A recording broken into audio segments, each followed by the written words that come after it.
During World War II, German pilots feared nothing. They felt untouchable, appearing suddenly in the skies over Britain and unleashing devastating destruction. But it couldn't last forever. One engineer found a way to stop them. He created something that made German pilots panic and fear flying over Britain. His invention sent them into chaos and into retreat. Enjoy watching. The fog over the coast was thick as milk. It spread across the fields, the rooftops, the sea, so densely that it seemed as though England itself was hiding from the sky. In the distance, beyond the horizon line, engines rumbled.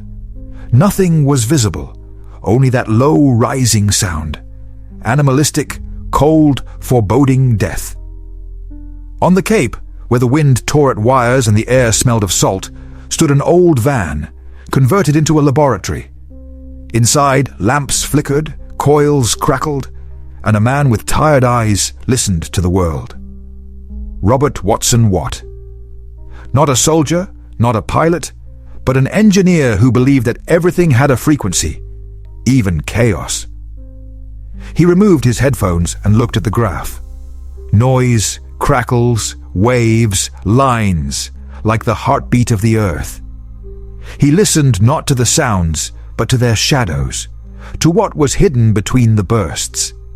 And suddenly, where there had only been silence in the ether, a strike appeared, short, steady, repeating, like a pulse. He closed his eyes. This wasn't interference.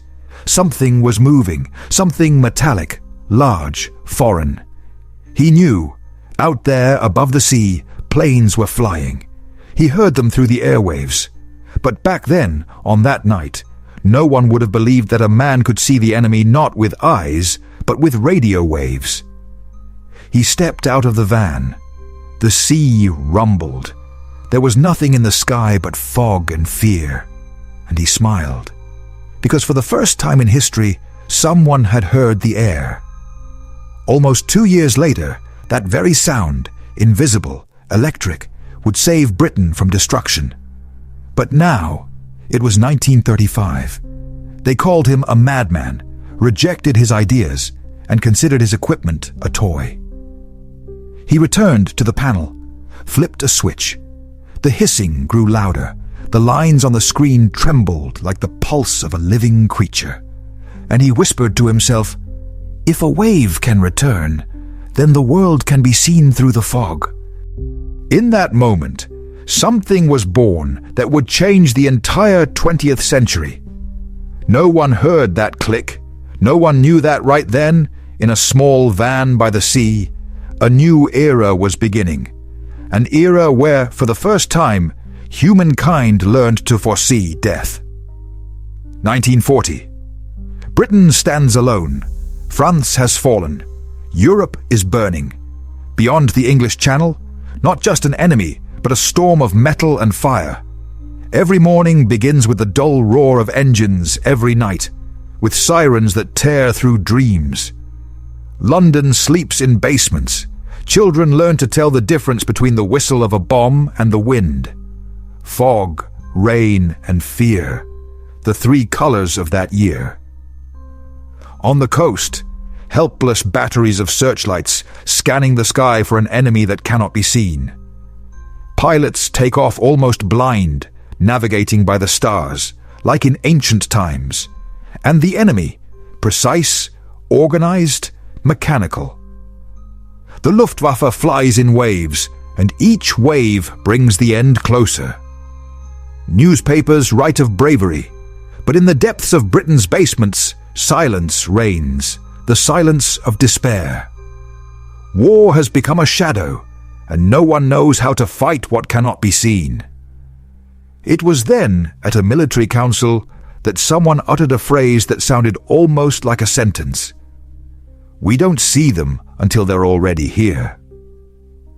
It was the cry of a nation blinded in a world where eyes no longer suffice. The British sky belonged to Germany, and if the sky is lost, the ground is lost too. In those months, the government swung between hope and panic. Some proposed building more fighters, others evacuating cities, still others praying. And only a few people in dusty laboratories proposed something absurd. Let's listen to the enemy, not search for him with our eyes. Sir Henry Tizard, one of the few optimistic scientists, brought the idea of radar to the command table. But the military didn't understand. Why waves when they had eyes? How could they believe that an invisible signal could defeat an invisible enemy? Meanwhile, German planes came for Britain every day. They dropped bombs on Dover, Southampton, London, and every time the British saw them too late. While underground headquarters filled their maps with red flags, in a quiet van by the sea, an engineer kept listening to the ether. He saw on his screens everything others could only see once the fires had already begun. The world was collapsing. But in that chaos, among damp wires and humming lamps, the first glimmer of the future was already alive. Robert Watson Watt wrote in his journal, "If God gave us lightning, then he meant for us to learn how to control light." While pilots died in the sky and commanders argued in offices, he assembled from coils and antennas not a weapon, but eyes for a country that could no longer see. And when the darkest night hung over England, when it seemed there would be no more light, in the old van, a lamp flickered once again. On the screen appeared a green line, trembling like the pulse of a living creature. It was not just a signal. It was the premonition of salvation. His hands always smelled of ozone, not oil, not grease like a mechanic's, but that sharp scent after a thunderstorm, a mix of electricity and rain. Robert Watson Watt, a man who spoke to the air.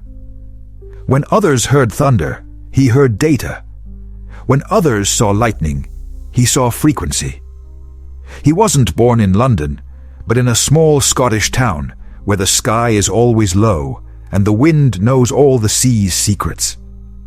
From a young age, he loved lightning. Not like children, out of fear, but like a physicist, out of curiosity. He didn't dream of escaping the storm, but of understanding why it exists. At university, they laughed at him. He gave lectures on the atmosphere, launched antennas into storms, and said the air was a book we needed to learn to read. When thunder rolled over the campus, he would walk into the rain and catch impulses like a hunter catches birds.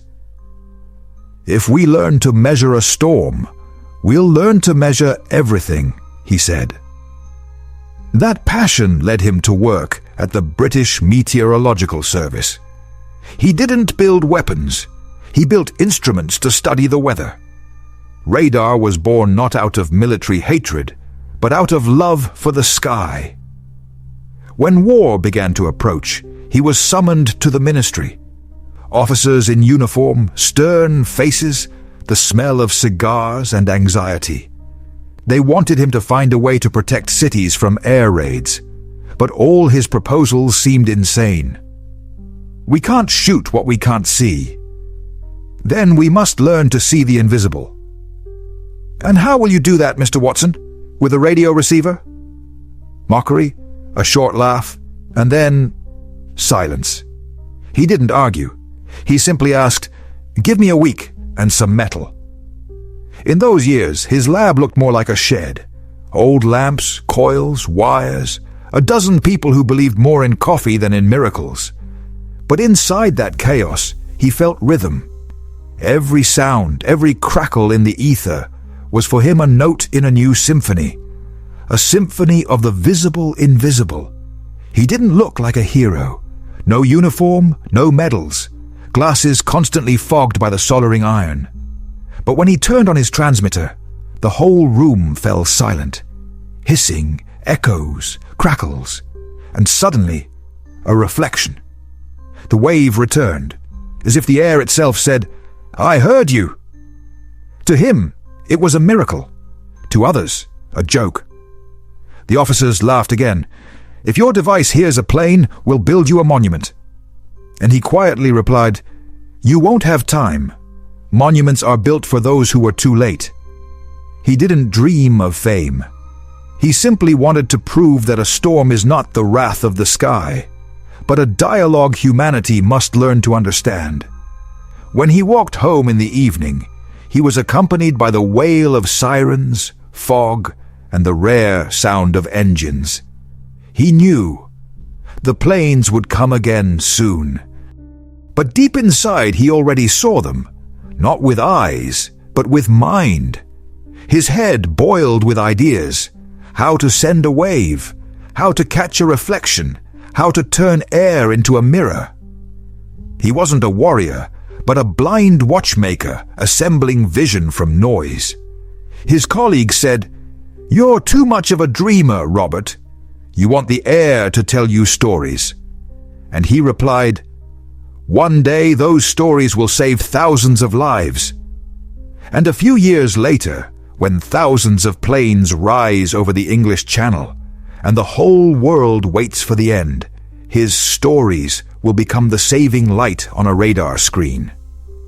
But for now, he was just a man who didn't know how to fight, but knew that war could be won not with steel, but with understanding. He loved fog, because fog is not the absence of light, but a promise that light is nearby. And perhaps it was this that made him the first person in history to learn how to see through the invisible. He stood before the commission like a schoolboy at the blackboard. On the walls, maps, arrows, reports in the air, the smell of paper and cigar smoke. Rows of uniformed officers looked at him as if he had walked into the wrong room. "So, Mr. Watson-Watt, you claim you can see an airplane using radio waves?" said one of the generals, with an expression that could easily replace laughter. He didn't flinch. He simply nodded. "Not see with eyes, sir. Hear. Hear an airplane? What are you, bird hunting?" Laughter rippled through the room like a light wave.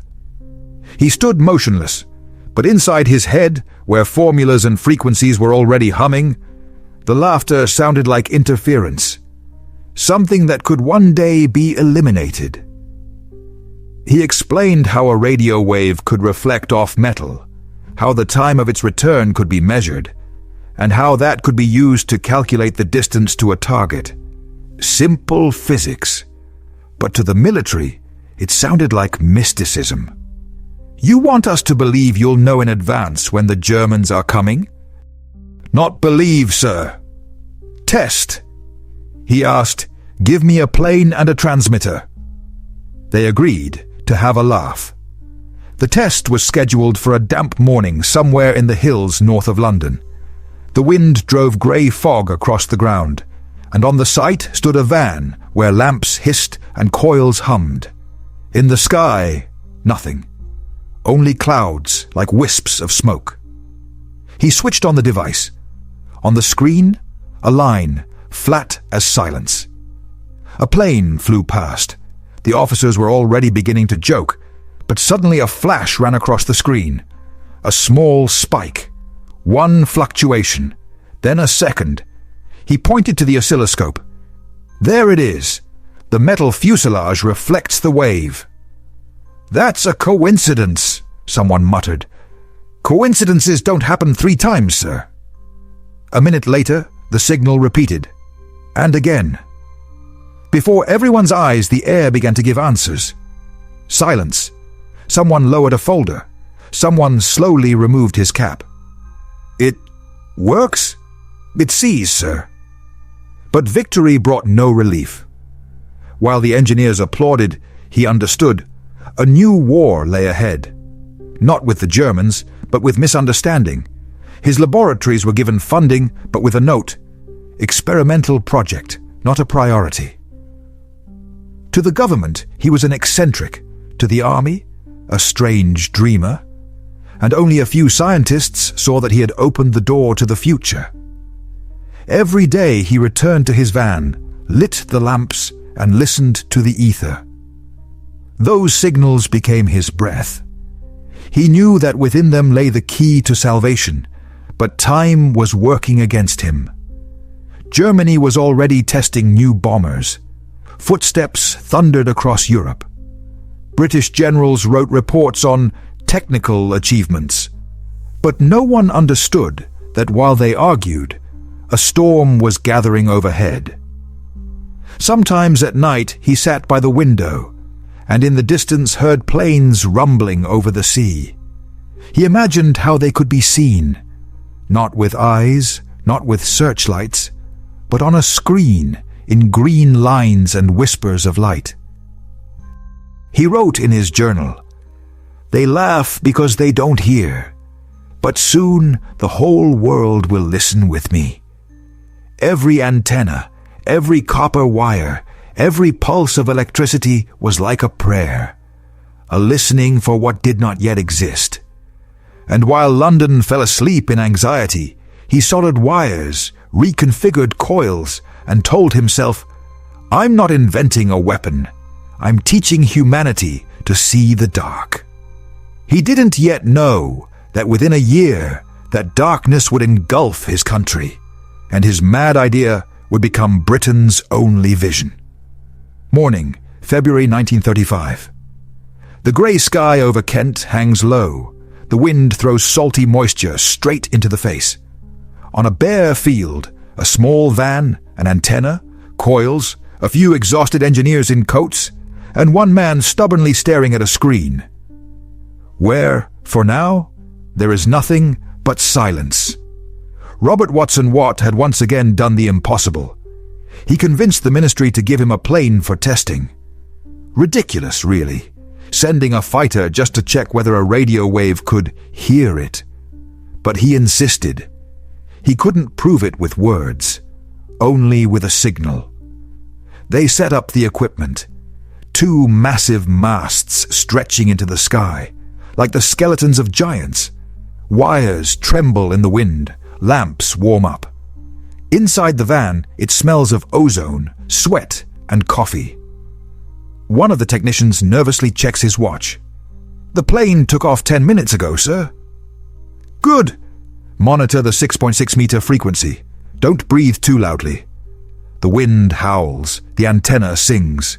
On the screen, a flat line, hissing, crackling white noise. Seconds stretch like wires. And then, a strike. A small spike on the screen, barely noticeable, like a heartbeat. "Repeat!" shouts Watson Watt. The technician freezes. Another flash, and another. Periodic, at equal intervals. He leans in closer. That's it. That's the reflection. That's him. His heart pounds. He steps back, takes a breath. "Turn the antenna." Slowly, slowly. The spike intensifies. He's heading northeast, altitude about 2,000 meters. He sees the plane, not with eyes, through the ether. Silence turns into a hum of excitement. The engineers exchange glances. No one believes it, but the numbers don't lie. The signal repeats with mathematical precision. The radio wave strikes the metal fuselage and returns. For the first time, the world hears its own reflection. He grabs a notebook and writes hurriedly with a trembling hand. "The wave detected the target. Return is stable. Signal is consistent. I see the plane." No fanfare, no applause. Just hissing in the headphones, the roar of the wind, and a strange feeling, as if the air itself had opened its eyes. When the plane lands, the pilot steps out laughing. "Are you sure you saw me, Mr. Watson?" "I didn't see you. I heard you with my eyes." They both laugh, but in that laughter, there's something more than a joke. It's the moment when humanity first realized that it could see without light. Later in London, he would be allowed to present his report. He would come with the same notes, the same oscillograms, the same lines that had trembled on the screen in the rain. And in the hall, where politicians and officers sat, he would say the phrase that would later become legend. "Gentlemen, we have found a way to see the enemy before he sees us." In response, silence. Heavy, resonant. And then a phrase, short and emotionless. "You will receive funding." To others, it was just a report. To him, proof that the future had already begun. But inside, he felt unease. He knew this discovery was not a miracle. It was a warning. If you can see the enemy in advance, then one day you'll be able to see everything. No secrets, no fog, no human error. He writes in his journal, "Every wave is like a glance, which means one day we will be seen as clearly as we now see the sky." But these thoughts don't concern anyone yet. While others celebrate, he returns to his van once again. Everything is the same. Lamps, hum, the smell of metal and wind. He switches on the device and listens. The world whispers, and in that whisper, the echo of the coming war can already be heard. Outside, thick fog and only a faint hum in the sky. He listens, and for the first time in history, a man hears the future. Summer 1939. Britain prepares for the worst. Newspapers carry headlines about the Reich's new weapon, and in the sky, silvery dots appear more frequently.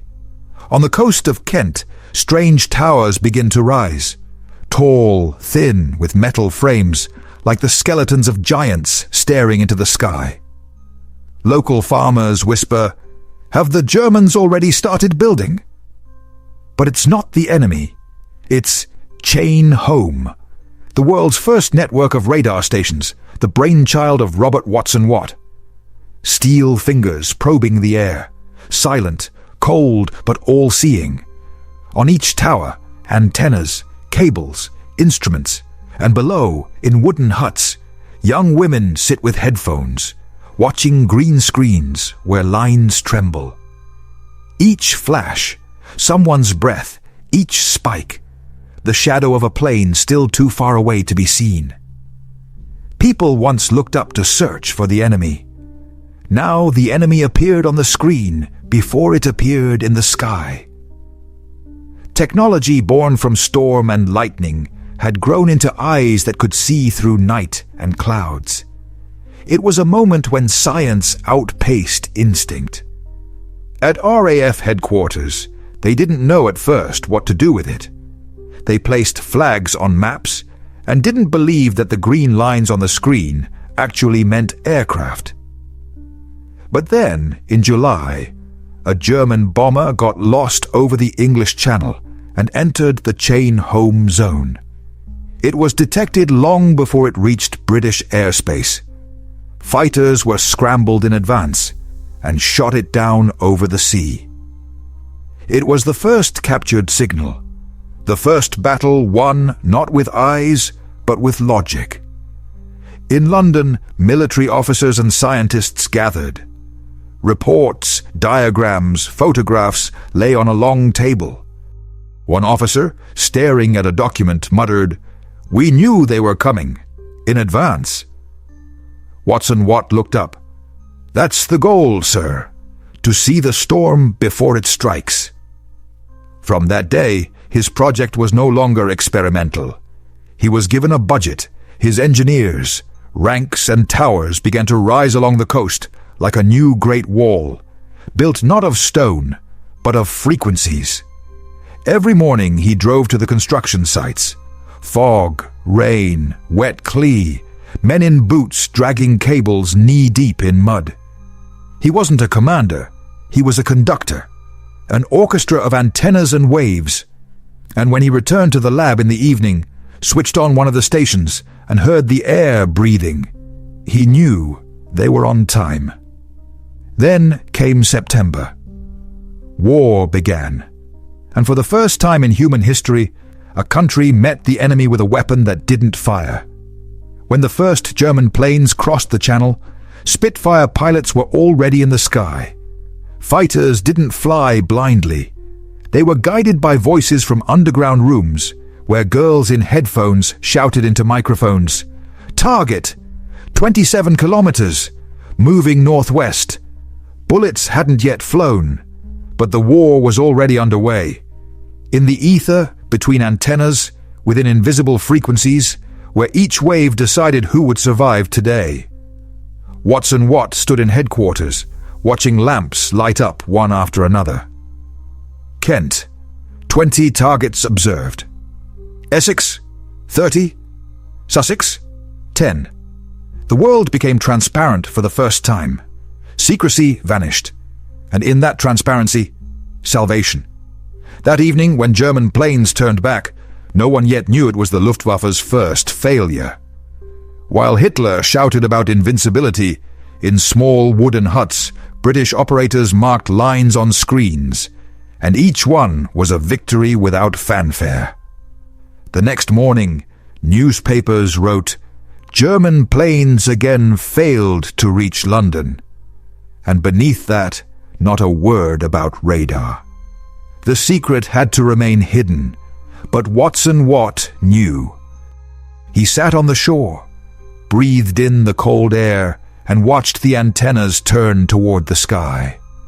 The wind hummed through the wires, and that hum was the most beautiful music in the world to him, because it was the sound of vision, vision without eyes, vision that saved a nation. Summer turned to autumn, and with it came darkness. Not the kind that falls at night, a different kind, heavy like smoke from fires. It settled over cities with the roar of sirens, with red flashes in the sky, with a hum that grew louder from afar. It was the sound of German engines, steady, mechanical, a sound that made the ground tremble, while in the sky, searchlights sparkled, striking into emptiness. London prepared for night, as if for a sentence. Soldiers hauled sandbags, civilians descended into the underground, mothers held their children like sacred relics. But somewhere far away, on the coast, in wooden huts where lamps buzzed and switches clicked, girls in headphones already knew. The enemy was coming. The ether crackled in their ears. On their screens, green lines, tiny fluctuations, barely distinguishable amid the noise. Each flash, someone's fate. They shouted into microphones, "Target detected! Heading 270! Altitude 3,000! And seconds later, a reply from the airfield, "Roger, scrambling fighters." It was a faceless battle. Pilots didn't know who was guiding them. Commanders didn't know who had informed them. And radar operators didn't see how their signals were saving lives.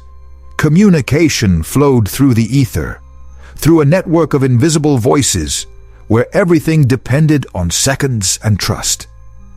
Robert Watson Watt barely slept during those days.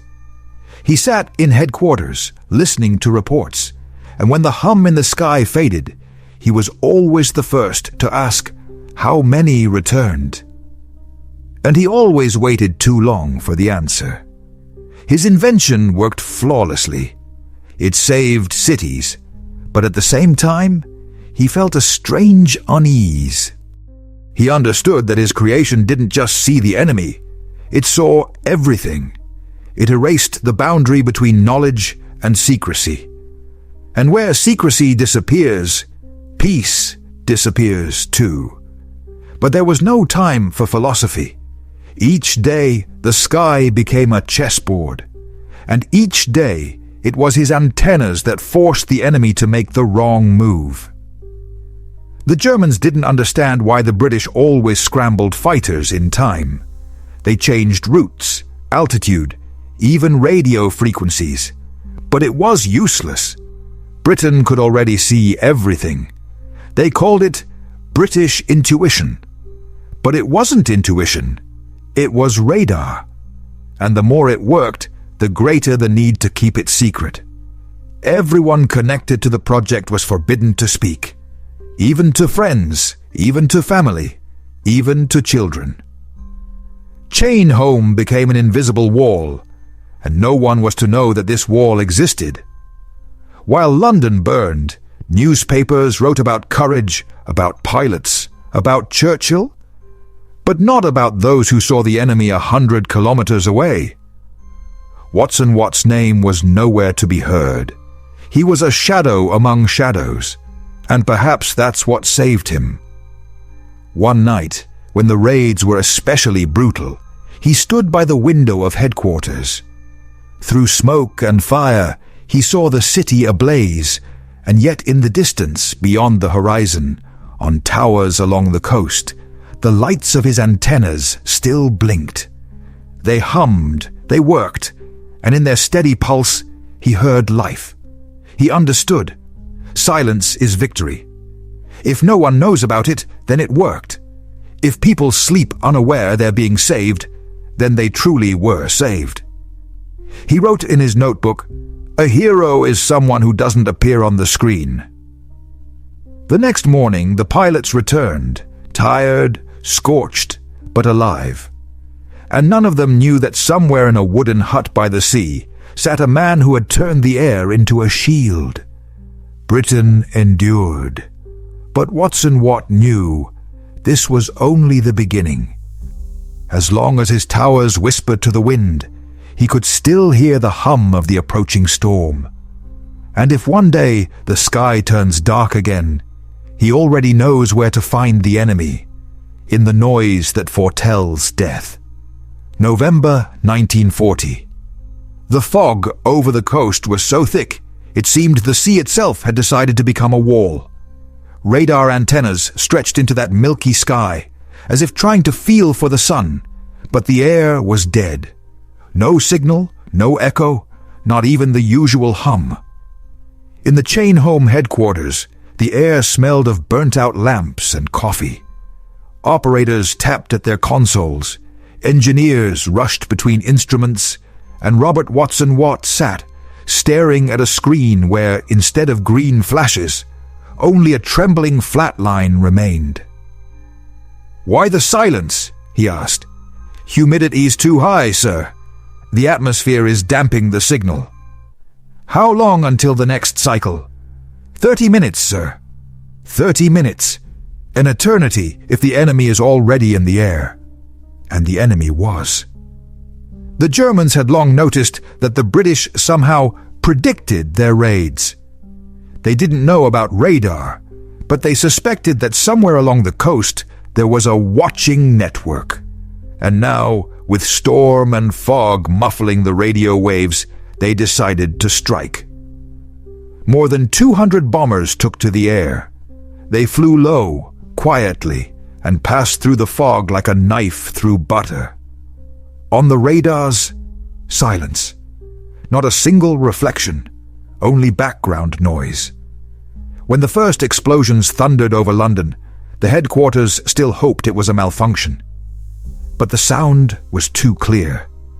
It rolled across the ground, shattering windows, walls, and hearts. Operators stared at the screens where the sky should have been, but saw only a flat, lifeless line. The stations had gone blind, the machines were silent, and the city burned. Watson Watt rushed to his car, drove to the nearest tower. Wind, rain, the smell of ozone and smoke. Below, by the equipment, a young technician with trembling hands was cleaning contacts. "Why isn't it working?" "Sir, the signal is bouncing back, as if the atmosphere itself has shut down." "The atmosphere," he whispered, "like a mirror, sir. It reflects everything, lets nothing through." He understood. It was the weather. Humidity, density, temperature. The ether wasn't letting the waves through. A case physics considered extremely rare. But war knew no rarities. He stood in the rain, wet hair clinging to his forehead, and from afar came the hum of engines and explosions. And for the first time in his life, he felt helpless. The world had gone blind, and nothing could be done. "Sir, we need orders. Work manually. Check every cable, every lamp. But if it's not the equipment, but the air, then we'll make the air obey." They began retuning frequencies, changing wavelengths, searching for that one range that could break through the fog. Hands trembled, instruments crackled, sparks jumped like angry spirits. Finally, after hours, a green line flickered on the screen again. Then a flash. Another. He leaned in closer, and on the oscilloscope appeared a shape. A wave reflected from metal. They could see the sky again, but it was too late. London was already ablaze. Thousands of homes had turned to embers, hundreds of people to ash. The city they had sworn to protect lay beneath smoke, and even the light of the radars couldn't pierce the smog. Watson Watt stood on the roof, where the antennas still hummed, and looked toward the horizon, lit by the flashes of burning neighborhoods. He realized a machine capable of seeing everything still couldn't save everyone. He wrote in his journal, "Even the sighted sometimes stare into darkness. You can't defeat nature. You can only persuade it." The next morning he ordered the stations reinforced, new frequencies introduced, signals duplicated. Now, if one wave failed, the second would catch it, like a partner who won't let you fall. It was no longer just technology. It was a new way of thinking. He understood. His invention had to be alive. Not a machine, but an organism that learns, makes mistakes, and survives. And while the city cooled after a night of fire, his lab's transformer was already humming again. He no longer searched for the perfect signal. He searched for a resilient one, a signal that wouldn't go dark even when everything else did. Winter 1940. Britain breathed smoke. The city rumbled from the blows, and the sky still flickered with flashes of fire. But among these ruins, where it seemed even time held its breath, small lamps lit up again. Not in homes, in laboratories. After that night when the radars fell silent, Robert Watson Watt was no longer just an engineer. He became something like a surgeon, saving the organism he himself had created. Chain Home didn't need repair, it needed rebirth. He gathered everyone, engineers, physicists, signalers, people who slept on their workbenches and ate cold bread beside transmitters. They were exhausted, but in their eyes burned something that neither bombings nor cold could extinguish. "We're not just building antennas," he said. "We're building ears for the entire country. And if one pair can't hear, another must hear in its place." Thus was born the idea of a network, not separate stations, but a single living organism in which each installation senses what its neighbor is doing. If one goes silent, another amplifies the signal. If one burns out, two nearby take over its frequency. Radio waves began to work like the nerves of a single body. Days and nights merged into one long hiss of the ether. They rewired schematics, added amplifiers, chalked new frequencies directly onto the walls. Fingers were blistered, blueprints stained with coffee and blood. Watson Watt lived in the lab. He fell asleep with his forehead pressed to the console and woke to lamps bursting from overheating. But each new line on the screen, each clean return of signal, was like a breath of hope. One night, during another raid, an engineer shouted, "Sir, Dover Station is back on the air." Watson Watt rushed to the console and saw the signal was coming through. First one, then two, then three. The antennas were working. The waves broke through humidity, through interference, through the storm itself. In headquarters, communication lamps lit up. 47 targets detected. Confirmed, heading northwest. Spitfires launching. On the screens, flashes in the sky, arcs of searchlights. And for the first time in many weeks, the British met the enemy fully armed. Pilots didn't know why everything went so smoothly. They simply felt that an invisible hand was guiding them straight to the target. They returned, laughing. Today we caught them with our eyes closed. And down by the sea, people in headphones smiled without saying a word. That night went down in history. The Germans lost a third of their aircraft. Their command didn't understand. Why was every attack now met in advance? Hitler was furious. He ordered changes in routes, altitude, departure times. But it was all useless. Britain could now hear everything. The chain home system had become a miracle that no one was supposed to know about. Newspapers wrote, "The Royal Air Force once again proves its bravery." And no one suspected that the real heroes sat in windowless rooms where green screens glowed and their weapons were silence and patience. Later, when German radio interceptors tried to locate the source of the signals, they reported, "Unable to determine coordinates. It seems the signal comes from everywhere." And they were right. The radar network had become omnipresent. When a light morning breeze rose over the sea and waves gently lapped against the pier, Watson Watt stepped out of the van. He looked at the antennas, tall, straight, like organ pipes. They hummed, rang, as if singing the same chord. He knew this was the music of salvation. He didn't need orchestras or fanfare. That quiet hum was enough. He wrote in his journal, "We are no longer deaf.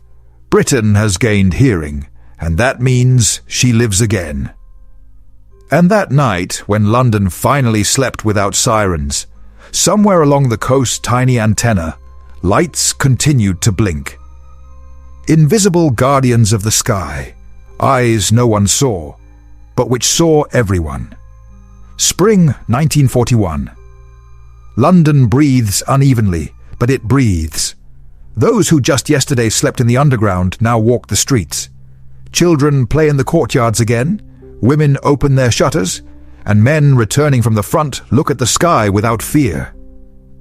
But the sky is still alive. It doesn't stay silent. It simply speaks in different words. On the towers of Chain Home, antennas still rotate. In underground rooms, switches still click, and girls in headphones still listen to the crackle of the ether, where behind every flash a threat may be hiding. The world celebrates the resilience of pilots, Churchill's courage, the heroism of the infantry. But no one speaks of those who stared into the green glow of screens and saw death approaching long before anyone else noticed.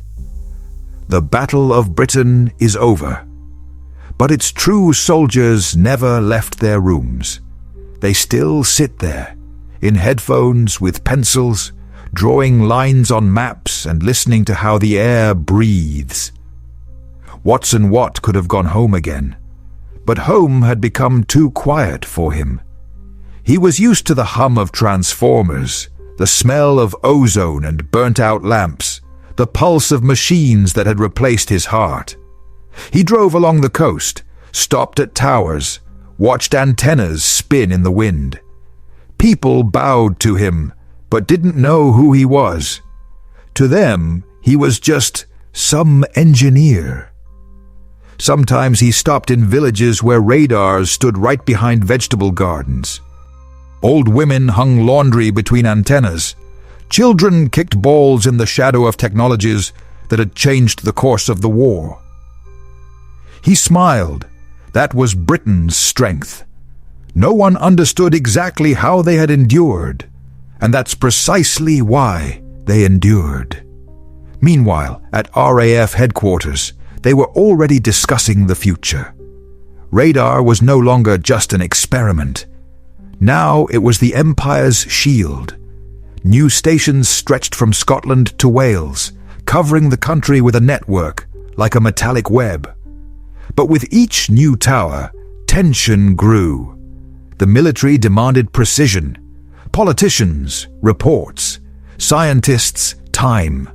And Watson Watt, weary, increasingly sat on the steps of the laboratory, smoking and listening to the antennas sing in the wind. One night, a young officer approached him. "Sir, you saved Britain. Why does no one talk about you?" He smirked. "Because I created a weapon that doesn't kill. But without it, we would have lost. That's exactly why no one should know about it." He didn't seek fame. He knew the noise of fame drowns out important signals, and signals must be heard. Always. And yet, somewhere deep inside, he couldn't shake the thought. The world would begin preparing for the next war, and once again forget those who listened to the ether. But as long as the fog over the sea remained calm, as long as the antennas stood tall, he allowed himself a brief rest. He looked up at the sky, and the wind, passing through the metal grids of the towers, hummed a strange low sound.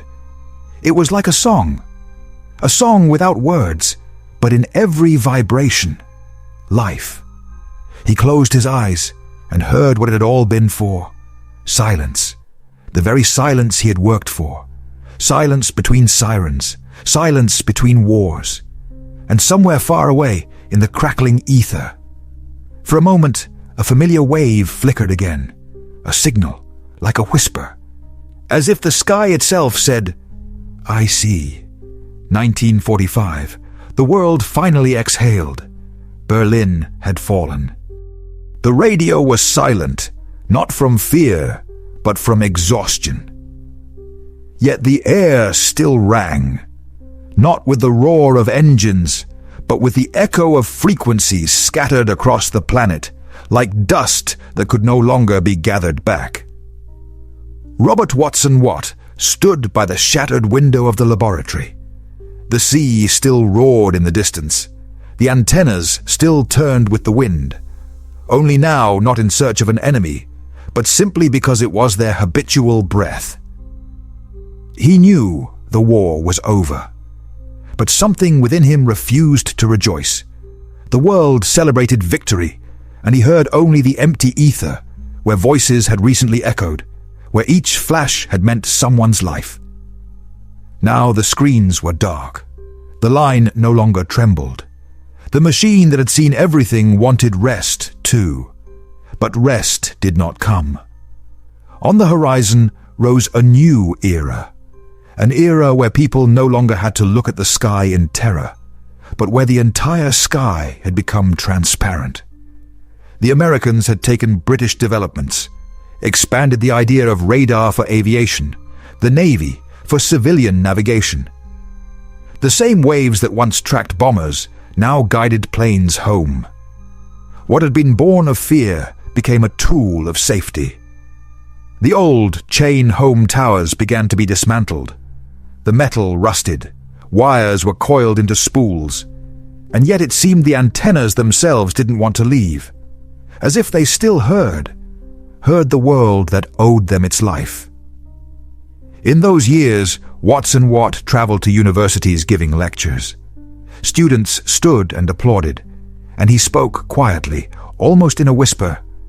Don't seek glory in invention, seek meaning, because technology without heart is just metal. He showed old blueprints where lines spread in all directions, like lightning frozen on paper. This was our shield, he said, thin as light, strong as faith. And then he added, radar isn't about war, it's about vision, about the ability to see what others think is emptiness. And indeed, from his system, new fields emerged. Scientists used radar to study weather, to map the Earth, to observe the stars. Even humanity's first step into space began with the same waves that once saved London from fire. He witnessed how his creation grew and went further than he had ever dreamed. and yet inside, there remained a feeling that his own era had dissolved into the noise of the ether. One day, at a conference in the United States, a young engineer approached him and said, "Sir, you created radar. It changed everything. You must be proud?" He smiled wearily. "Pride is interference on the frequency of memory. It's enough for me that we heard silence back then." That evening, returning to his hotel, he stopped by a radio tower. The old feeling returned, the ringing air, faint vibrations in which he could still sense life. He looked up, and the sky above him was the same as it had been over burning London, humid, heavy, endless. He spoke softly, as if answering someone no one else could hear. "I'm listening, still listening." And it seemed the sky responded. Not with words, not with sound, just a gentle breeze that passed through the wires, and the antennas rang, softly, clearly, as if someone were checking that everything still worked. And it did. The final years of Robert Watson Watt's life passed quietly, almost unnoticed. He lived by the sea, where his first towers had once stood. The wind still hummed through the wires, only now they were telephone lines and radio broadcasts, not antennas tracking death. Everything had changed, except the sound. The noise of the ether remained the same. It was his prayer, his silence, his eternal home. Sometimes he would sit on the morning shore with a cup of tea and a notebook that no longer held formulas, only notes, written briefly, almost like code. Signal is not sound, it is faith. To see means to understand that everything is connected. He no longer built towers. Now he built bridges between past and future, in conversations, lectures, rare interviews. When asked if he felt like a hero, he would reply, "Heroes are those who stared at the screen and didn't blink when death approached on the green line. I simply taught them how to see." The world moved forward. Radar became a common word. On warships, in airports, in space missions, everywhere stood descendants of his invention. What had begun in a van by the sea now looked out at galaxies. And yet, in this boundless world, he remained the same man who once, in the fog, heard something strange, an echo coming from nowhere, and understood it could be used to see. That evening, when he turned 70, he walked to the shore. The fog lay in a thick layer, but in the distance, beyond the clouds, the light of a lighthouse broke through. He smiled. "Even light needs a guide," he said softly. "The fog doesn't matter. What matters is the frequency." And if someone had been nearby in that moment, they might have heard how the air around him seemed to tremble, how the sea hummed for a moment, not loudly, but firmly, as if time itself saluted him. Then the wind died down. The fog sank even lower. But the beam of the lighthouse still pierced through it, straight toward the horizon, where there was nothing but darkness. It was a symbol, light passing through chaos, just like his radio waves had once pierced the sky. He believed the true power of science is not in destruction, but in making the invisible visible, not in killing the darkness, but in understanding it. His final entry in his notebook was brief. "I didn't build radar. I built vision for those who were blind."